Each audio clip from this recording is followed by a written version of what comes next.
రంగనాథ స్వామి దేవాలయంలో ప్రతి ఒక్కరూ స్వామివారిని దర్శించుకొని 4 గంటలకే దేవుణ్ణి దర్శించుకోవడం జరుగుతూ ఉంది. బాగా ప్రత్యేకంగా అన్ని ఏర్పాట్లు బ్రహ్మాండంగా చేశారు. ఇక్కడ ప్రసాదాలు కూడా శ్రీరామ హనుమాన్ భక్త బృందం 55,000 లడ్లు తయారు చేయించి భక్తులకు అందరికీ ఇవ్వడానికి రెడీగా ఉన్నారు. వాళ్ళందరికీ ప్రసాదాలన్నీ ఈ భక్త బృందం ద్వారా పంపిణీ జరుగుతూ ఉంది. అందరికీ భగవంతుడి కృపా కటాక్షాలు ఉండాలని మనస్ఫూర్తిగా కోరుకుంటూ సెలవు తీసుకుంటాం.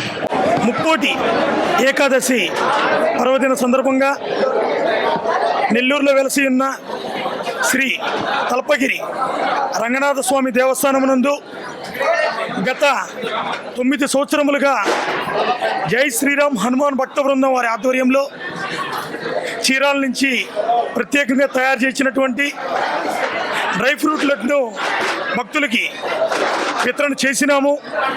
అదేవిధంగా ఈ సంవత్సరం కూడా 10వ సంవత్సరం భక్తులకు కూడా ఈ యొక్క లడ్డు ప్రసాద వితరణ చేయడం మేము చాలా సంతోషంగా భావిస్తున్నాం.